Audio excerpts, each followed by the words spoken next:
First of all, you guys know this. Don't do something that you don't know how to do and pretend like you know how to do it, because it sucks if I'm engineering, right? Like, fixing a problem is one thing. Fixing a problem that could have been done correctly the first time is a different thing. That's Alex Conroy. Alex is a recording engineer at the Bunker Studios, and Tyler and I asked him to join us to talk about his career in recording and mixing jazz music. All three of us used to work at Avatar together too. So, let's get started.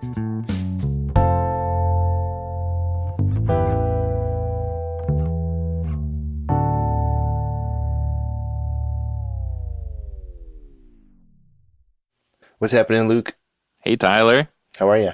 I'm good. How are you doing? Doing good. I think I finally got what my oldest had last week. Kind of have a little cold in the chest. But other than that, I'm doing good. I got a nice big cold in my face right now. Oh, boy. Hey, Tyler, who's that next to you? Who's that next to you in my Zoom chat? Oh, it's our friend Alex Conroy. What's up? What's happening, dude? Hey, Alex. Nothing. Same old, living the life. How are you guys? Brooklyn life. Yeah, Queens now. I've left. Oh, Queens. I mean, I'm a block from Brooklyn, so like. Okay. Oh, I was on St. Nicholas. That's the street I was on. Yeah. That's still Brooklyn. Maybe. It's like a block. It's like a half a block. You're right. Yeah. It's one from. Yeah. I mean, my address was Ridgewood. Oh, yeah. 11385. I don't remember, dude. I remember all that was 2 years lifetimes ago. ago. That was like 3 lifetimes ago. I remember all my zip codes. Yeah. Great. What a fun skill. Yeah. So today we have Alex joining us to talk about. So Alex does a lot of recording of jazz music at the Bunker Studio. So we're here to just kind of pick his brain today and see how the sausage is made, so to speak. See how the jazz is made. So much jazz. And all that jazz. So much jazz.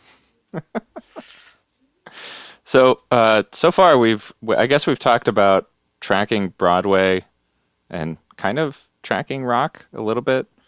And I thought we could at least start with talking about how we track jazz and how that's different. So I guess, Alex, I'll ask you first. When you are tracking jazz, what are some of the things that you are thinking about when that maybe you're not thinking about if you're working on a Broadway or a rock project? So usually, because of the space we have and the room I do it in most of the time, we have a lot of space.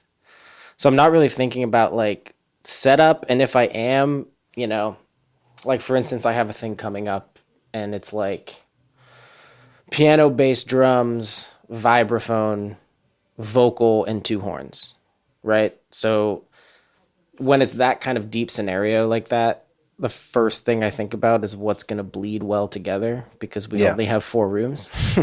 So I'm not going to put trumpet with piano.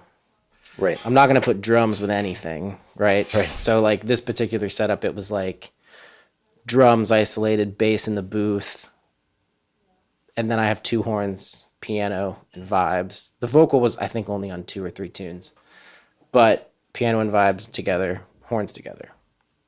It's going to bleed the best. It's going to sound the best.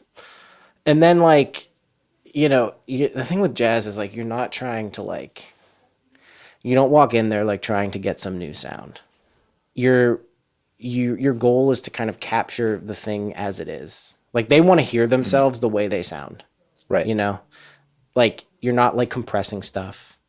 You're not like making an input list and throwing a comp on every insert for your assistant. It's just like you want I don't want to say purist because I'm not a purist, but like you want it to sound the way they do if they were kind of live.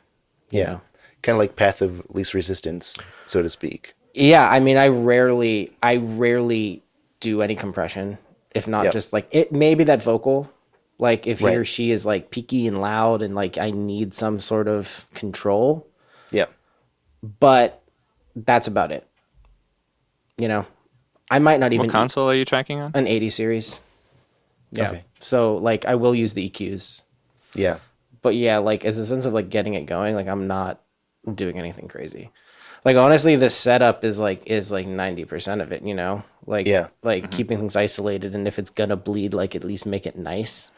Right. You know, a couple like a saxophone into a trumpet mic is gonna be fine. Yeah. Yeah. Think especially when you're not like gaining, like you don't have to gain a trumpet or a saxophone up that much, so you're not bringing up a lot of bleed anyway. Right. But yeah, that's kind of like a starting place for really any tracking session I do, is like where are people going to go, and you know what's going to be the best case scenario with the space we have. Right. So you mentioned you guys have 4 booths. I thought you guys only had 3, like the main room and the 2 booths off of that. Well, yeah, I mean I call them booths, but we only have one like proper, what you would like say call an ISO booth. Right. You know, it's not a room. I can't put a drum kit in there. I can put Gotcha. bass in there, vocal, horn.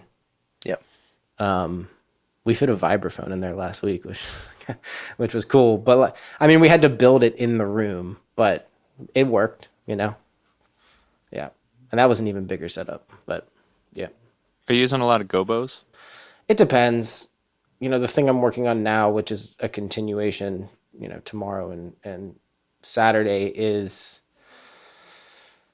drums, bass, piano, cello, 2 horns, and vocal. And I'm not doing a vocal in the control room for that. I decided to put bass, cello, and piano all in the same room and gobo them to death. And it worked. Like, it was great. You know, I don't like... The thing with that stuff, when I have to do that, is I don't really like how it sounds sometimes. I don't... Throwing up the gobos and kind of Yeah, it's like, because deadening the way I'll position the piano... I mean, Tyler, you know, you've been in the room, but like the way I'll position the piano is kind of like on an angle, like looking back to that right big room. And we have these giant gobos that we got from Water Music, you know, when we got the console, and they're incredible. So usually when the piano's there, it's goboed to just keep that little extra bit of drum leakage that does come under the door, Yeah. because it exists, and it's all low end leakage, which is kind of the worst. It keeps it out of the piano.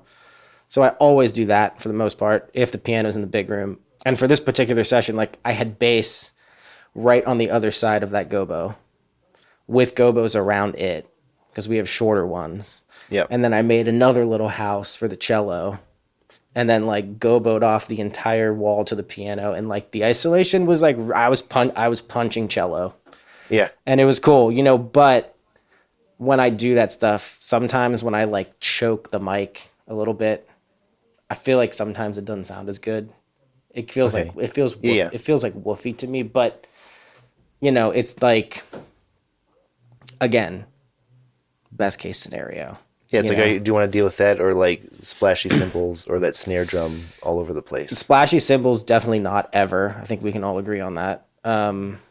But yeah, it's like how, and for some reason with jazz, it always feels like, what's the word? Like over, Analyzed not analyzed, like over under a microscope, No, kind not of? under like bite off more than you can chew. like as far as like, Yeah, it's always like, yeah, we got a 15-piece band. That's cool, yeah. And Oh, then yeah, you have right. to like figure it out, you know. Right.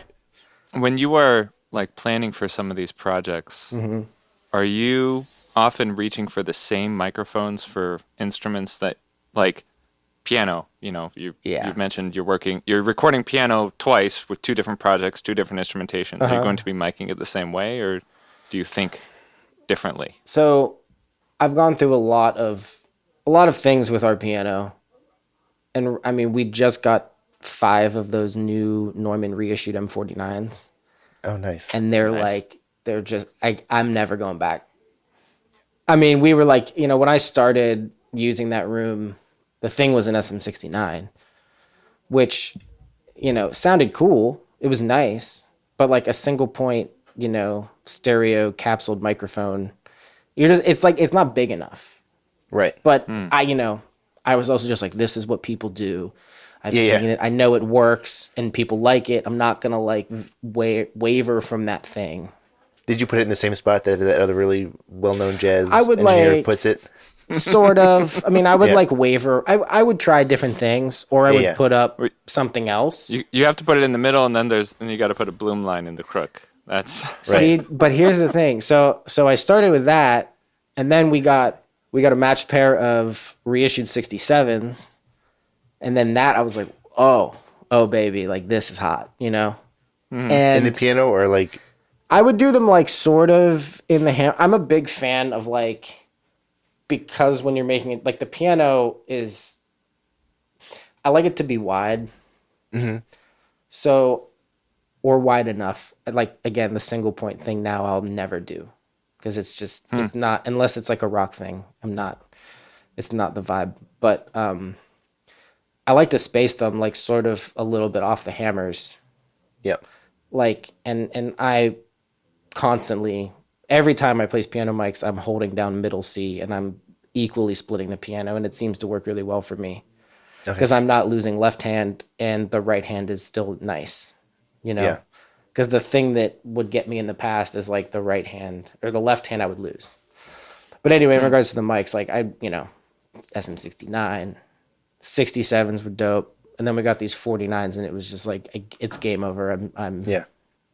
no. And I don't change much. Like, and I spent maybe 3 years, 2 years or something putting up an out, turned it off every time. Yeah. Like never wanted to hear it. Unless it was a trio record maybe, and I could like have some space around the piano, but it never did anything like magical for me. And even when I would go to mix it, I would be like, that's muddying up the piano sound.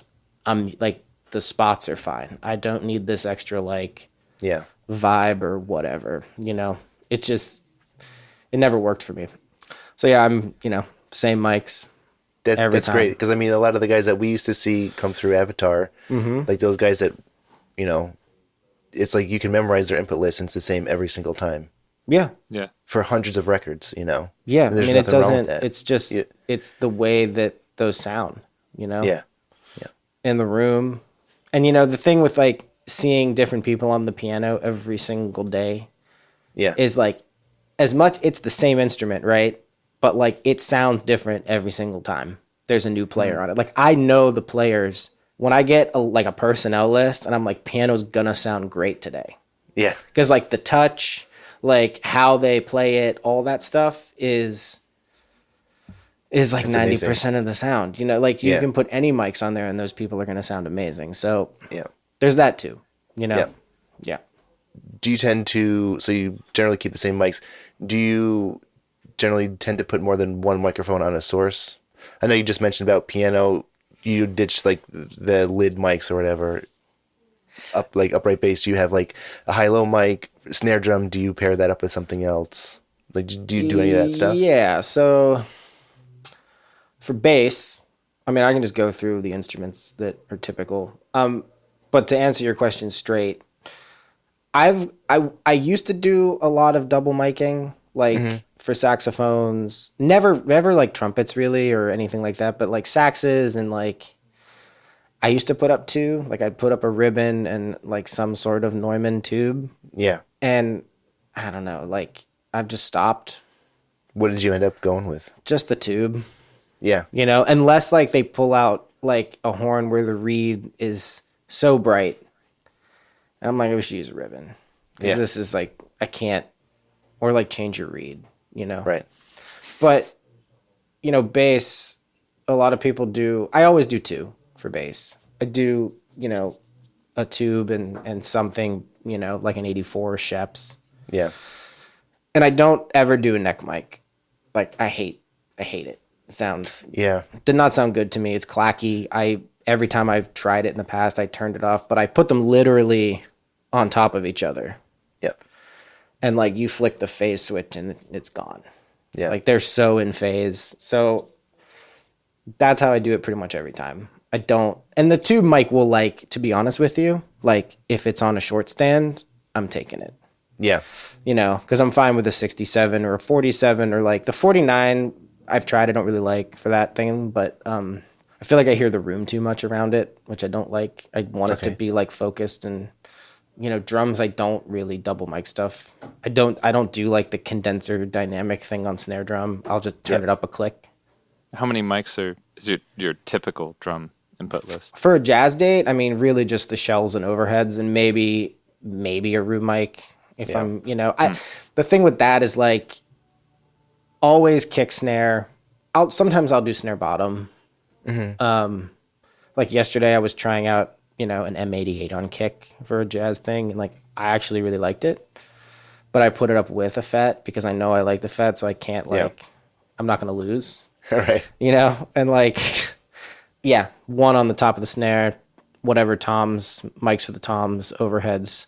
Sometimes if they have a really wide, cymbal setup, like I don't know if you ever like Antonio Sanchez or someone like that who has a million cymbals, like you need 3 Yeah. because like the stuff in the middle is just gonna be lost, Yeah. Left, center, right? Yeah, you need like LCR for that kind of stuff. And sometimes, if I know there's gonna be like some pocket, I might put up a mono overhead just to get more of like that thing happening, And then the room is like, I don't know.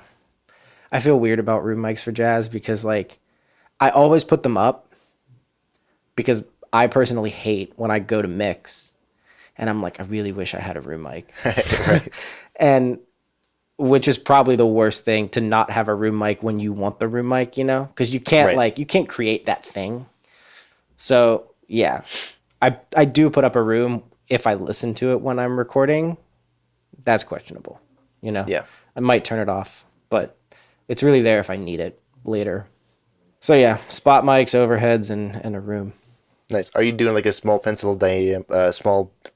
God, I can't speak. Like, are you using like a 451 or 84 on snare? Or are you doing like a 57? 57. Yeah. Yeah. I don't like 414s on like, toms. say again? Truth be told, I do the Farber thing on toms. Yeah. Hypercardioid. Hypercard, 10 dB, 414s on the toms, and the overhead situation is a lot like the piano. I pretty much use the 49s for jazz. Like space that over the cymbals? Are you doing like a RTF kind of thing? Like I'll do XY for like some pocket stuff sometimes. Like that's it, like the Sam Greenfield stuff that I sent you. That stuff is all.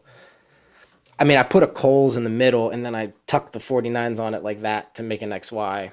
Yeah. Or I guess like an ORTF since they're a little wider. But Right. it kind of calms the bashing cymbals down a little bit. But if we're swinging, like I'm spaced every time. Yeah. It's, the XY thing doesn't really work. You kind of lose the weight of the cymbals a little bit. Yeah. You know what I mean?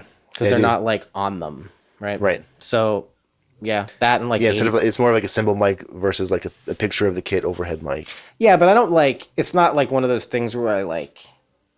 When you're like, I can't hear that ride mic, and like you're like, assistant, run out there and put a Sheps right on that cymbal. It's not that kind of thing. Like they are like off the cymbals or whatever, but Yeah.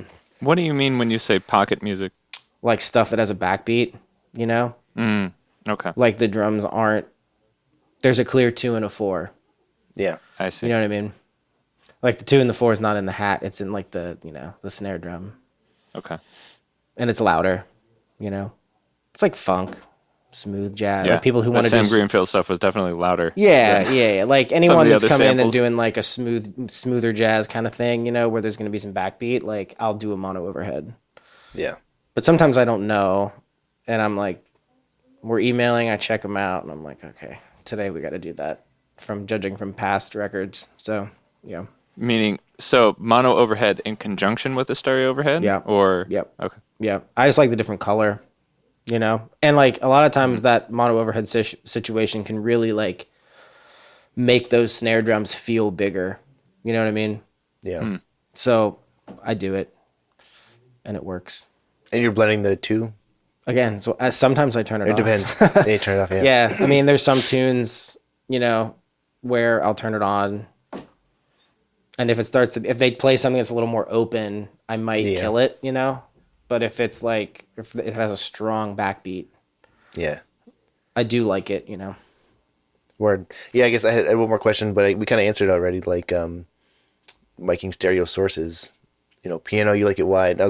My question was, do you like to go try to do something like XY for mono compatibility, or if you have to like pan the piano on the right hand side or something, the XY is great for that. But like you said, you like your piano wide. Yeah, that's the thing with I have come across that, and it's like the mono compatibility thing is it's like not something you know about. It's not something you know you need until it's needed. You know what I mean? Like Where is it like, oh shit, this thing is like yeah. disappearing? Like I remember And I it's did a like, record for someone like a year or two ago and space pair, on the drum overhead and we're like mixing and he's like, "Can you bring him in a little bit?" And I'm like, wish I had that mono overhead now, you know Yeah, what I right. like, you know what I mean? And like you don't. yeah. So, and I pulled him in a little bit and it was fine. It's Yeah, not yeah. like the end of the world Right. kind of thing. So, It doesn't get crazy, but it doesn't sound as good right. as Have you if you thought had about swap. going near coincident? No. ORTF, NOS, anything I like like that? no. No. I've actually, I've never really experimented with ORTF on a drum thing. I have on the piano. Because I had another phase where I was like doing Sheps and like the R88 outside, and I thought Yep. that like the darkness of the R88 will like make the Sheps like mellower, and I would do like kind of like ORTF on the hammer because the thing is like I want the whole thing, and I'm so like there was times when I would do that, and piano players would be like, oh, I can't, like I'm losing the left hand or I'm losing the right hand, and that's when I was like, okay, I can't like. Yeah. I just don't. It just didn't like work for me in a workflow situation, I guess, too, because I was dealing with more of that kind of thing where people were like making requests to like maybe try something else. And I was like, okay. But with the space pair stuff, like it's never becomes an issue Yeah. with how Because people you have want one mic on the highs, one on the lows. like with how people Yeah. want themselves to be heard when they come in to listen. Yeah. That's the Yep. other thing is like you need it to be, you want them to be happy on the first playback, Right. Yeah. Not like, you don't want to be like changing mics and positioning and like, and also, you guys know this. Sometimes it's just a them thing, yeah. you know, which you just deal with. Yeah. Yeah. Yeah, As long as they don't right. make it a you That's the thing, job. right? Yeah. Like, there's been records with bass. Like, luckily one of the owners plays bass and like his bass is amazing. It sounds so good. And, there's a couple things where I was like, John, can we borrow your bass? Because like dudes, Yeah. their bass just like I'm like I had these mics up yesterday and it was crushing. Same distance, like nothing's changed, Right. but the instrument has, and this one's not killing. The other one was killing. This one's like woofy. And there's like nothing you can really do to and the problem with that kind of thing is like it takes up your whole mix. Yeah. Like you can't like That's like the focus of the mix, right? I mean it's just It woof. becomes like you. Yeah, it's woof. And then if you start mixing, you're like trying to EQ out all of this like woof and now you have no bass. Yeah. It's like I don't know. I feel like that whole instrument is like bass players. Yeah, if you have a good instrument, good it makes everyone's instruments. lives easier. Yeah. And when you have Yeah. I dealt with a bad bass, upright bass last year in Reservoir, and it was like very challenging. It was hard. Yeah, it's hard to Yeah, like. It's it's hard just to like- get a good sound I out do of the it same down the thing. line. It's the same thing. Like with upright bass, I do the same thing pretty much all the time, and I'm just like, it's not happening. Yeah, I mean it's not But that- it's not a you thing. Right. It's just like Yeah. it's the instrument. Now, how do you break that to a player? And you're like, hey, we have this better instrument. In the Well, room this here, one, so this one particular time I'm talking about, like I went in there, and I was like, hey, so I'm not getting a great sound out of the bass, and he was like, oh man, so I broke mine. This is my friend's Chinese bass, and I just like it was all I had for the session, and I was like, oh man, like, do you want to play a better bass? And he was like, yes. And the funny thing was, is I had like, John was mixing that day and I go in the mix room and I'm like, hey dude, can I borrow your bass? And of course he's like hesitant, Right. And he's like, let me hear it. And he like comes in the room and he's like, all right, let me hear it. And he goes, yeah, you can take my bass. He was like, yeah, that's really bad. Yeah. He was like, where are the mics? I was like, dude, where they are every, Right. every Yeah. time. Like I'm not reinventing the wheel here. Like, Yeah. and it fixed all the problems. Like I'm sitting there on the first take, like making a rough mix, and like just nothing's nice Yeah. because I have this woofy Chinese bass like taking up the whole thing. Yeah. So Sometimes that stuff will like send you on a trip though, man. Like Well, thinking like, or the mics are backwards, like something patched in wrong. Am I well, that listening thing somewhere else? too, Like, and what's like going on? You know? my roughs were about to be bad, Yeah. and I mean, I'm like- 90% of the time if something sounds bad, I'm going out there. Yeah. I'm getting up, Yeah. Yeah. I'm going I've in the learned live that. room. I'm like, let me hear that thing. Yeah. Because I just want to make sure I'm not crazy from the get, Yeah. Yeah. So I've learned that the hard way, where it's just like, if you have that like inkling of like, man, I should go in and listen to that thing. Like something doesn't sound quite right. Just go in, take Yeah. 5 minutes, whatever, and just check it out. yeah, and if like the thing sounds great, you're like, cool, swap that cable. Yeah. Yeah. Yeah. Right. Okay, new Put a mic cable. on Okay, there or swap something. that patch cable. Okay, that's still dude. bad. Swap that channel. All right, cool, still bad.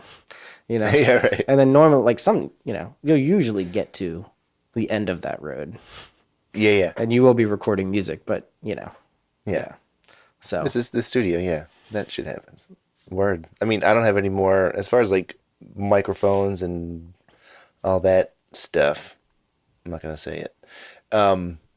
Luke, you have anything else you want to ask about this topic? Not about mics. No. So, like, I guess we kind of like we're talking about a little bit, like you having to like go up to the space player and say, "Hey, man, your bass isn't happening." Aside from engineering, like, what other roles do you play during like a recording session for like a jazz record? Are you kind of like maybe a semi-producer? Or are you just take notes and saying, hey guys, the outhead on this was great on take 3, but the rest of it on take 2 was good, kind of Yeah. like that stuff? Like, what are you doing besides engineering? that's a weird line for me. Mm-hmm. I mean, I usually the band leader is sort of or there is a producer Yeah. that's kind of making those calls. Like I'm never picking solos because it's not my place. Yeah. I'm not like I want your edit to be the one you want. Like normally I'm not in a producing role. Yeah. I mean, sometimes I will offer suggestions like, hey, horns were a little late on the outhead. Like, can we punch that spot where we all are together or whatever? Or like, oh, I think, hey, bass played a wrong note in the B section. Can we punch it real quick? I'm only bringing things up that I hear that they're not because they're playing, but yeah, I mean, I don't really try. I try not to get into it because Yeah. Because you could. I mean, yeah, I'm not gonna, yeah, but yeah, I don't really get into it with them because, it's usually a lot of the time it's the first time I'm meeting them, Yeah. which is a thing because, people cold call the studio and your boy gets put on the date and like we're emailing and they show up and sometimes it's immediately a great vibe. I mean, people are people, it's like, Yeah. it's like, I try to be as jolly and happy and like everything's going to be okay. Cause I've never really been a player spending what we charge a day, Right. which is not cheap, Yeah. So I try not to like get it. I kind of just like try to facilitate their day and make Yep. it move. And like, that's more of what it is. Any glaring mistakes, Any things that like, need attention I'm- that no one caught. Yeah, after getting Yeah. sounds, I am quite literally like running the session. You know what I mean? I'm making it I'm like looking at we have 10 tunes to get to. It's 3 Mm-hmm. o'clock. We have till 8. We've done 3. Yeah. And like people are chatting. I'm like, hey, we should do the next tune. Right, Like being that the kind of thing. timekeeper. Yeah. Yeah. Sort of. Because that's another like you don't want people to like run out of time and like you want to make sure that they get everything done. Like Yeah, right. We can only do like one take of the last 3 tunes because the clock's ticking. I'd say, oh shit, we have half an hour left. Oh. But like it rarely gets to that. And if it does, it's because something's happened, Yeah.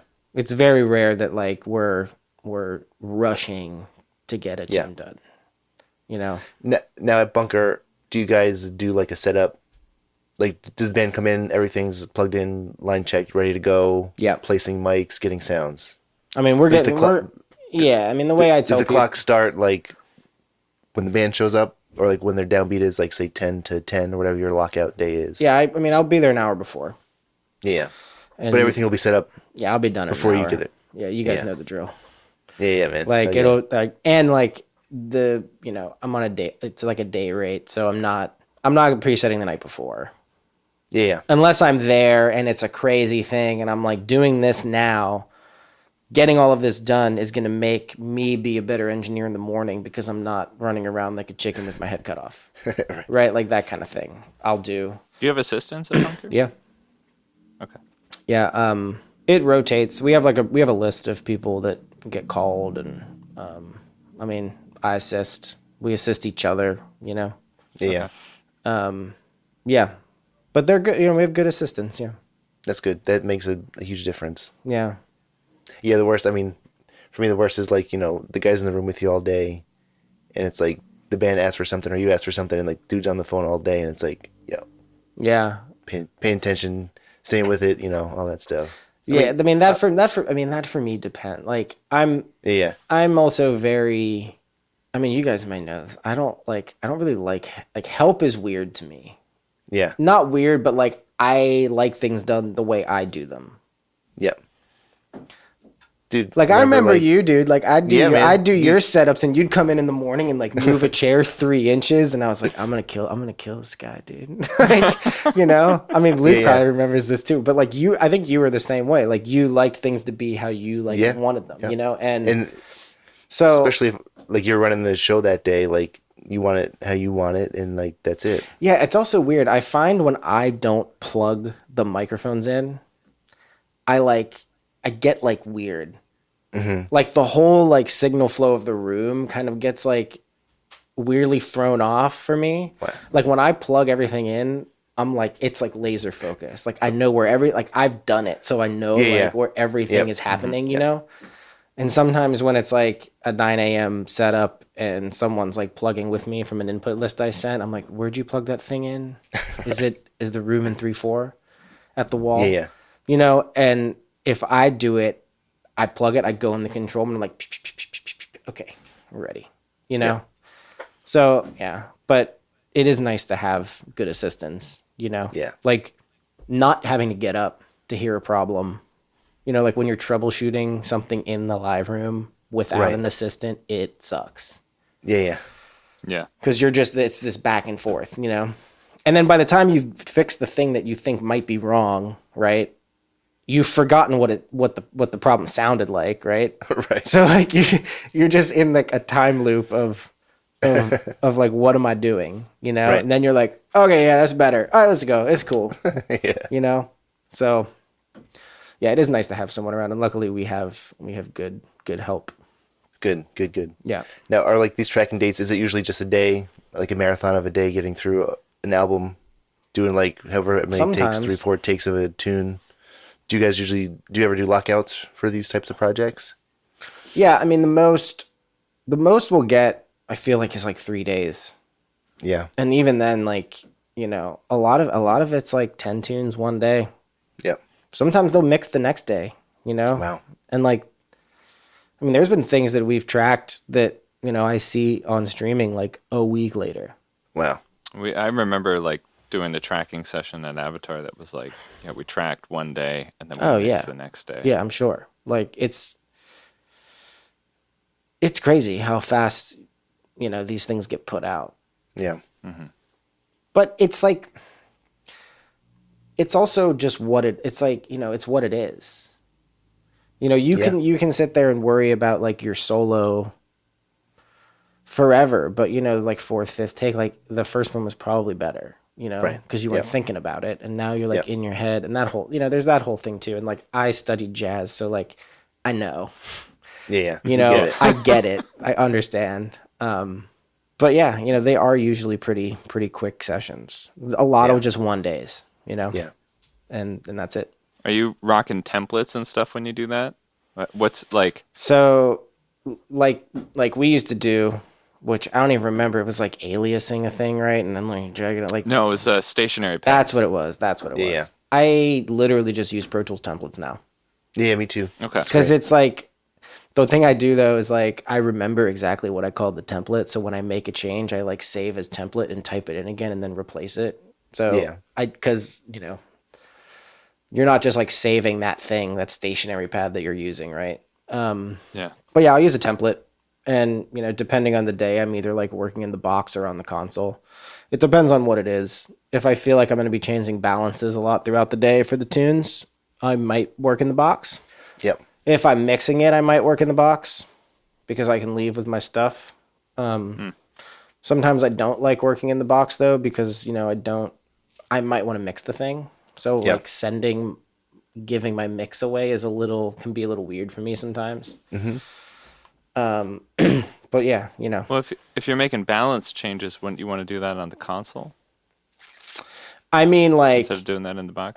for instance, with some of that Sam stuff, like we'll do multiple tunes in a day, and like I might have a totally different drum balance for the second tune. And Right. if we want to go back and work on the first one, if I'm using the console, the balance is totally different. Yeah, yeah. You know what I mean? But if I'm doing my balances in Pro Tools, I open that up. The room mics are loud as shit. Like my drum balance or whatever I had going. Yeah, yeah. And a lot of I need times 5 minutes to get my thing back up. Yeah, and a lot of times with that stuff too, like when I'm tracking something that's not straight ahead and maybe a little more ethereal or like, spaced out, like I'll record the effects in the room. Like I'll take Space Echo, I'll take H3000. Like I use H3000 a lot on keyboards to just make them a little nicer, Yeah. a little more vibey, I'll just like micro pitch shift the Rhodes or something. Or like the Wurlitzer, because like I always want to hear whirly in mono or stereo for some reason. Yeah. And like the mono thing, I'm just like, just like make that a little wider. But like, those effects I'll be like balancing differently in the tunes against stuff. So it depends on how deep it's gonna go. If we're like doing two like fully produced tunes, I'm probably gonna work in the box. And the keys players are okay with you adding H3000 and stuff like that? Depends. They don't necessarily have to hear it though, right? No. In the cans, I guess. I always let them hear it. Oh, you do? Yeah, I'm always like, give me 1 second, I'm gonna like do a thing, and they're always like, oh yeah, it's great. Yeah. But like if we're doing like straight ahead jazz and dudes like I'm gonna do this like Wayne Shorter tune on the roads, I'm not putting H2000 on. Yeah. But like for something that's like that Sam stuff, like I do take a lot of like effects with that stuff because it's just it's that like style, You're printing that separately, or you're busting? No, it all down? I'm printing it separately. Yeah, Okay. yeah, and I'm like it's in parallel. Yeah, yeah. And then I have it for later if I'm mixing, Yep. because I don't have a Space Echo in this room, so. Actually, I kind of wanted to get into that album, the Sam Greenfield Rules by Sam Greenfield. Yeah. That was, I think the thing that struck me the most about that album was the vast instrumentation that you had to deal with. And it seemed like it changed from tune to tune. Yeah, so that record, I only tracked Daddy Bezos and Walk Down. Okay. And Walk Down was the one I mixed. So I only know about those two, Okay. if that makes sense. Yeah. Yes. But even still, the instrumentation was much bigger Yeah. than I think a lot of the other examples that you sent us. Mm-hmm. How do you deal with that? Like, how do you get into, somebody says, your normal jazz day is like 4 or 5 instruments. Suddenly Sam Greenfield shows up and says, I got like 10 things going on. So that one specifically, like his setup, we've done a lot together. His setup really never changes. Like we do, it's drums, electric bass, guitar, saxophone, keyboard, like Castle, So, and then I remember on that specific date, there's strings, and those strings are one person. Oh, okay. They're the keyboard player on the spot while we were cutting the other stuff, arranged the string part and called a girl. And she came, she was great. I think her name was Shalia. She just showed up and like we put out 4 chairs and she was like, okay, put 4. I've never done this. She's like, put 4 chairs out in the room. Yeah. Make a set of tracks. She starts like bouncing between the chairs to make it feel like they're in different places in the room. And like Right. it worked. Yeah. you know? She'll do like violin 1 pass. Yeah, violin and then 2 she goes pass. sit in the violin 2 chair. And then Right, she goes right. sit in the viola chair. And then sit in the cello chair. Like for that, were you capturing like say you had like 4 mics up, close mics, and then like a room? Were you capturing all the mics all the time, or are you just doing the one spot mic for that thing? I always and then think I room? was taking the spot in the room because I think at the end of the day it was like, you know, it was like violin 1, violin 2, viola, cello, violin 1, you know, divisi, Yep. and then another part for violin. Like it was just like, you know, it was like making a string section. Yeah. And that whole thing with moving around the chairs, which is cool, like makes it feel like, I mean, you know what like doubled string quartet sounds like. Yeah. Not like yesterday I did 13 strings in the live room and it was like, you don't have to do anything Right. because it's just already like That sound like is it's like two something it's else. like two omnis and you're good, you know? Yeah. Like the like string quartet thing where you're like, oh, we're gonna like spend a little less money, get 4 people, you know, we'll like quadruple it. It always sounds weird and phasey and like just something. It is unnatural, you know. Like you're better off doing 1 pass with 14 people. But this girl, the chair switching thing, dude, is a Yeah. vibe. Okay, Yeah. that's the way. Well, Sam's stuff feels pretty tight anyway. Oh, they're like disgusting musicians. Yeah. Absolutely disgusting. But like sonically and like they're playing. Oh yeah. You I know what I'm mean, saying? like, yeah, I think like that solo, that guitar solo on. Did you listen to the Bezos one? Is it the Bezos one? Mm-hmm. That guitar solo at the end, that was like a one take just shredder. Wow. And it's like- like that's it. That's all. Oh, like that Russ is. If I could have Russ play guitar on every session I do, I would do it. And like he comes and first of all, here's the other thing to nerd out for a minute. We have every Fender under the sun. Like we have an AC30. We don't have a lot of rock amps. You know, we do a lot of jazz. But he brought in this like little solid state quilter that has like a built-in limiter in it. And the thing is like flawless guitar tone. Flawless. Yeah. And I wish we had one. And you should check them out. I don't know what they're called. I think they're called like a mock something. I don't even think they make them anymore. Who makes it? Quilter. But yeah, they all like have their sounds together. Like you don't Oh yeah. like working with him, I don't have to do much. Right.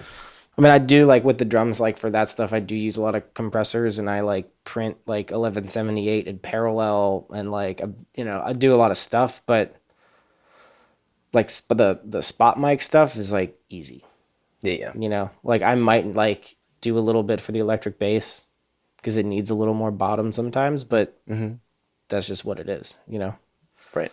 I don't have to chase much. And if I'm doing anything with that stuff, it's more of like adding than bring something back to life, you know?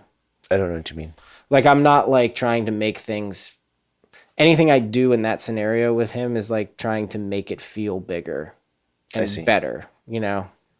Because it's already great. Like I could Yeah, just yeah. leave it as it is and it would be fine, you know? Yeah. Yeah. It would be totally cool. Yeah. Yeah. So you're like on staff at Bunker, and you bring your own sessions in, and you're also Yeah. Yeah. like, It's like, someone needs an engineer, you get assigned to it. yeah, and then it's usually, you know, it's like we get repeat people. So if someone books, unless we're unavailable, we're going to do it the next time, Yep. you know? That's and, awesome.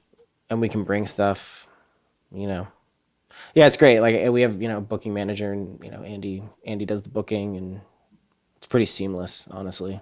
Yeah. He does a great job. He keeps everyone busy, which is awesome. And how big is like your assistant / engineering staff? Like folks like you I who are mean, running sessions. it- Are there like 4 or 5 it's of you guys? or- generally like 5 of us to be like, Yeah. I mean, you know, the owners don't really do assisting. And if they do, it's like, cause no one's around and they have to do it, you know? But, Right. like we have really like right now, there's like 1 or 2 people we call to assist cause we just assist each other, you know? Right. Right. Cause like, it's just like the work is the work. And Right. it's At the end of the fine. day, it's almost like you guys And, are like, pooling money at a restaurant, basically. pooling tips, right? Yep. That's Yeah, it's cool. great. We just work together and, Awesome. those days are chill, you know, like the in-house assist days are very chill. Yeah. Yeah. The outside engineer assisting is, you know, I mean, you guys know how it is.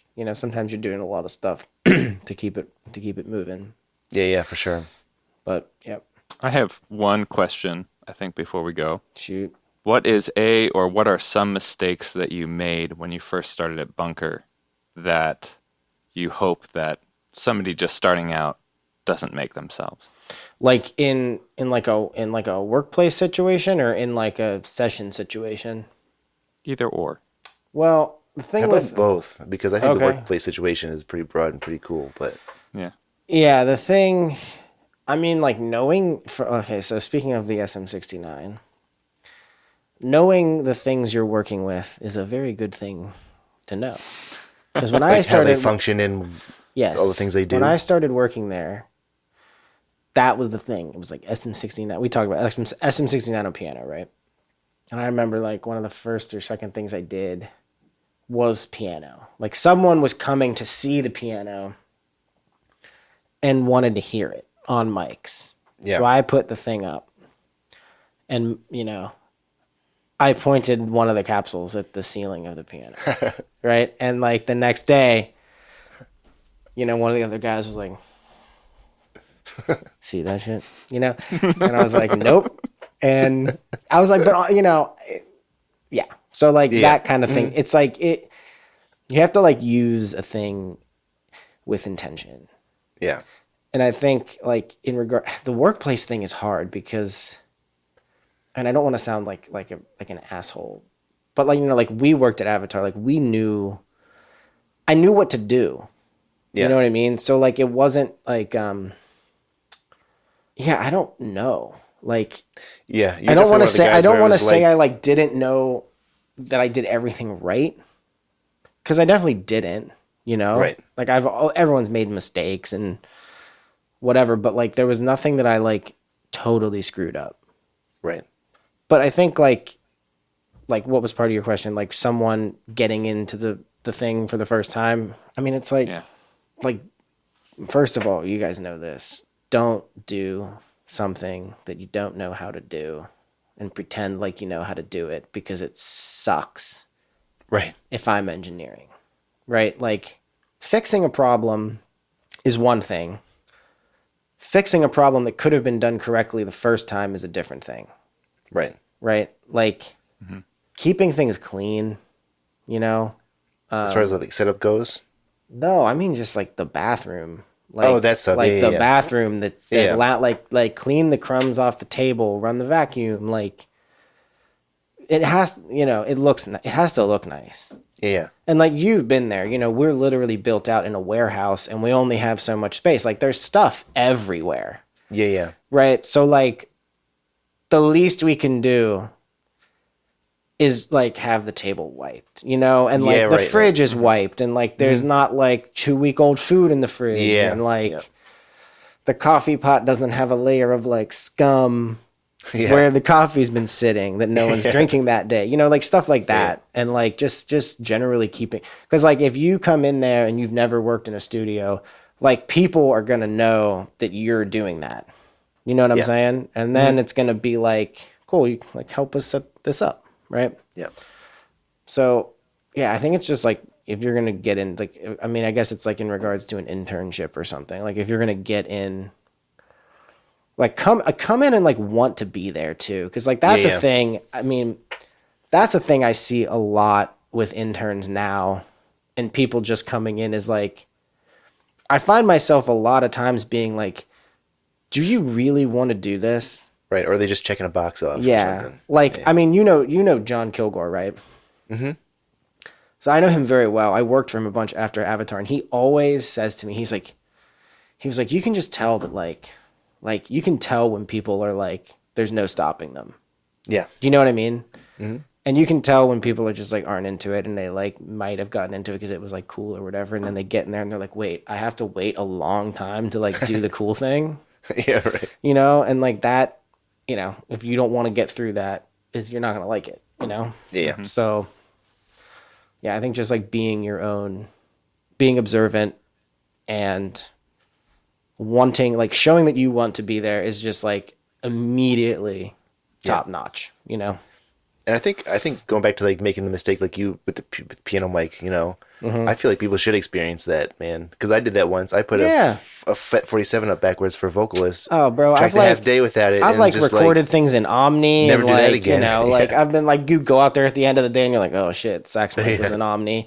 You know, I think but that you makes you never sharper in notice the because it future. sounds fine. You Yeah, know, yeah. I mean, the next day you come in and you're like checking all the polar patterns, you Yeah. know, because you're like, you know, skeeved out or like weirded out from what you did. But like, Right. it didn't sound bad, you know. Right. So And then even like the workplace, like interning or whatever, making mistakes is cool. yeah, But as long as you learn from them, if you're the guy that keeps making the same mistake all the time, it's like, get out of here. but I think it's You know? also one of those things where like if you just ask how to do it and someone shows Right. you and you're like, that's how I want it to be every time, Yeah. then you never make a mistake, Right. right? Yeah. You just won't make one. Yeah. The only mistake you're going to make is like doing something that like you might have thought you knew how to do and didn't. Or like, you know, you just are a human and made a mistake, Right. right? Like that kind of thing. But yeah, I don't know. Cool, man. This has Cool. been great. I'm Yeah. happy we had Jay on. Our Okay. guinea pig, our first one. Oh, I'm the first one. Yeah, the first one. Your inaugural Yeah. interviewee. Are you doing like other Yeah, for sure. We have a whole list of folks. Avatar people? We got some ideas. Anybody, really. Nice. Yeah. And if you have anybody that you, whatever, send Yeah. them our way. Yeah, sure. Yeah. Yeah, it was Sweet. fun. Yeah, man. I mean, I'm like, you know, I could talk forever about like studio shit. I know, me too, man. I could just go on and on. I'm like Yeah. looking at this record track and it's just like me like talking forever. So, yeah, thanks, man. Thanks for spending an hour with us. Yeah, for Yeah. sure. It was super fun. Tyler, Alex, thanks for coming. You're welcome. Thanks, fellas. Yeah, it was fun. Yeah. All right. See you Until we next meet time. again. Yeah, we'll see you, man. See you later. Bye, guys. Thanks for listening. Please don't forget to subscribe. We put out new episodes every other Thursday. If you liked what you heard, take a second to give us a review. Every review helps new listeners find us.